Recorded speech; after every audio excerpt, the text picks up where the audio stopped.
نبی کریم صلی اللہ علیہ وسلم نے رمضان کی راتوں میں عبادت کی ہے تہجد کے علاوہ بھی، یہ یاد رکھیں، تہجد کے سوا حضور نے فرض اور وتر کے علاوہ کچھ رکعتیں پڑھی ہیں، یہ بات پکی ہے، اور ترغیب بھی دی ہے۔ پھر 3 راتیں جماعت کے ساتھ بھی پڑھائی ہیں، خود امام بن گئے اور صحابہ بغیر کسی کہنے کے صحابہ پیچھے آ کر کھڑے ہو گئے۔ یہ امام بن سکتا ہے کوئی آدمی، نماز شروع کر دے پیچھے سے کوئی آ کر اس کا مقتدی بن جائے، بن سکتا ہے، کوئی حرج نہیں ہے اس میں۔ ضروری نہیں ہے کہ امام نیت کرے کہ میں اس مقتدی کو نماز پڑھا رہا ہوں تو پھر وہ مقتدی نماز پیچھے پڑھ سکتا ہے ورنہ نہیں پڑھ سکتا۔ آپ کو پتہ ہے کہ یہ اس آدمی نے فرض شروع کیا، آپ فرض کی نیت کر کے اس کے پیچھے کھڑے ہو سکتے ہیں۔ آپ کو پتہ ہے اس نے نفل شروع کیا، آپ نفل کی نیت کر کے اس کے پیچھے کھڑے ہو سکتے ہیں، جائز ہے۔ یعنی امام کو بھلے پتہ ہی نہ ہو کہ میرے پیچھے مقتدی کھڑا ہوا ہے، آپ مقتدی ہو سکتے ہیں۔ تو نبی کریم صلی اللہ علیہ وسلم نے 3 راتیں جماعت کے ساتھ تراویح پڑھائی بھی ہیں۔ کتنی رکعت پڑھائی ہیں، پھر صحابہ کرام نے اس کو کتنی رکعتوں میں پڑھا، صحابہ کرام نے اس کو کتنی سمجھا، یہ لمبی بحث ہے۔ میں صرف اتنا بتانا چاہ رہا ہوں کہ حضرت فاروق اعظم رضی اللہ عنہ، حضرت عمر رضی اللہ عنہ کے زمانے میں صحابہ کرام میں مختلف رائے تھیں کہ کتنی رکعتیں ہونی چاہیے، تہجد کے علاوہ کتنی رکعتیں ہونی چاہیے۔ تو بعض نے کہا کہ ہم نے حضور کو پڑھتے دیکھا، سنا 8 رکعتیں، بعد نے کہا 12 رکعتیں، بعد نے کہا ہم نے 36 رکعتیں سنی دیکھی۔ چونکہ حضور کا عمل مختلف تھا، اس میں کوئی شک نہیں ہے، اور سحری تک تراویح پڑھی جاتی تھی، سحری تک یہ نماز لمبی چلتی تھی۔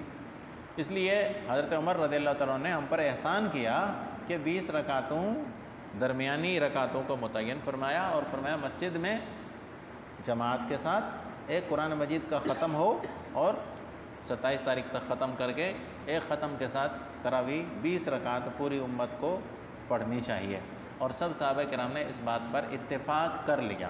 آج تک امت 20 رکعتیں پڑھتی چلی آ رہی ہے، حرمین میں بھی 20 رکعتیں ہوتی ہیں۔ اس سال کی بات الگ ہے، چونکہ وہ بیچارے بڑے ڈرتے ہیں نا کرونا سے، تو بڑی مشکل سے انہوں نے جان چھڑائی ہے کرونا سے۔ ایک ڈرامہ تھا پوری دنیا کو بے وقوف بنانے کا۔ اس سال تو کرونا سے بھی بڑی بیماری آئی تھی، لیکن گئی کہاں؟ عوام نے لات ماری نا، عوام نے قبول نہیں کیا، تو ادارے ہمارے اور حکومتیں خود بخود ٹھنڈی ہو گئی کہ عوام تو مانے گا ہی نہیں، لڑائی ہوگی۔ 2 سال تک عوام نے بھوکیں جھیلی۔ اس سال تو بڑی بیماری آئی تھی بھائی، کرونا کا بھی بڑا بھائی تھا، لیکن عوام نے قبول نہیں کیا، ورنہ یہ اس سال بھی چلتی۔ رمضان شریف میں تو خصوصاً یہ بیماری آنی ہے نا، اس لیے کہ رمضان میں مسلمان بیچارے جمع ہوتے ہیں، کوئی دین کی بات سنتے ہیں، کوئی 2 روپے کسی مدرسے کو مسجد کو دیتے ہیں نا، اس لیے۔ تو بہرصورت آپ صلی اللہ علیہ وسلم کے زمانے سے حضرت عمر نے جیسے رائج کروایا، اس زمانے سے حرمین میں آج تک وہی 20 رکعتیں چلی آ رہی ہیں۔ کچھ لوگ ہم میں سے ایسے بھی ہیں، ہمارے ساتھی ہیں، وہ کہتے ہیں جی حضرت عائشہ کی حدیث ہے کہ حضور رمضان میں بھی اور رمضان کے علاوہ بھی 8 رکعتیں پڑھتے تھے، 8 رکعتوں سے زیادہ نہیں پڑھتے تھے۔ وہ حدیث تہجد کے بارے میں میرے بھائی، کیونکہ غیر رمضان میں تراویح تو ہے نہیں، وہ حدیث یہی بتاتی ہے نا کہ رمضان میں بھی 8 رکعتیں تھیں تو رمضان کے علاوہ بھی 8 رکعتیں تھیں۔ اس کا مطلب کیا ہے کہ وہ تو سارا سال تھی، اور سارا سال تہجد ہے۔ پھر دوسری بات کہ حضرت عائشہ صدیقہ گھر کی بات سناتی ہیں، حضور نے تراویح مسجد میں پڑھی ہے، گھر میں تھوڑی پڑھی ہے۔ اما عائشہ جو حدیث نقل کر رہی ہیں وہ گھر کی کر رہی ہیں، تو گھر میں حضور نے تہجد کی رکعتیں پڑھی ہیں 8 بے شک، ٹھیک ہے، لیکن 8 سے کبھی زیادہ بھی تو پڑھی ہیں، اور پھر وہ تہجد ہے، تراویح نہیں ہے۔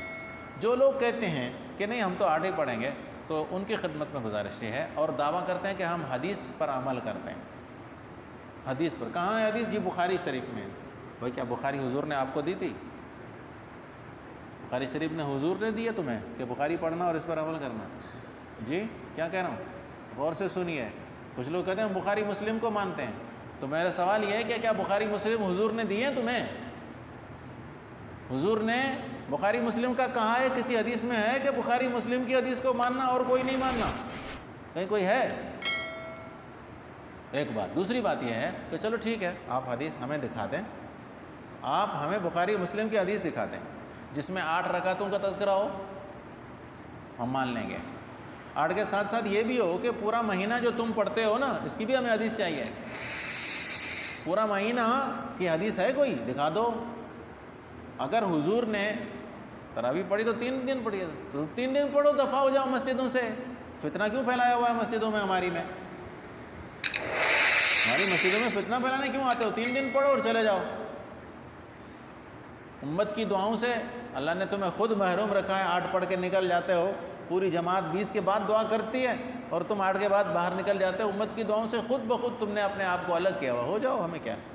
لیکن حدیث دکھاؤ کہ جس میں حدیث میں یہ ہو کہ 8 رکعتیں، پھر پورا مہینہ، پھر اس میں قرآن کا ختم بھی، کہ تم تو ختم پڑھتے ہو نا پورا قرآن کا 8 رکعتوں میں، ہمیں دکھاؤ، حدیث میں تو دکھاؤ۔ آدھی حدیث ہے، باقی آدھا کام تم نے اپنی طرف سے کیوں ٹھوکا ہوا ہے؟ پھر وہ کون سی حدیث ہے کہ جس میں پورا مہینہ 8 رکعتیں تراویح پڑھنے کا حکم ہے کہ حضور نے 8 رکعتیں پڑھی ہوں؟ اور یہ کہاں ہے کہ ختم قرآن بھی اس میں ہوتا تھا؟ حدیث پوری دکھاؤ ہمیں، عوام کو بے وقوف نہیں بناؤ کہ جی ہم تو سنت پر عمل کر رہے ہیں، ہم تو حدیث کو فالو کرتے ہیں بس۔ کون سی حدیث کو؟ بخاری اور مسلم کو؟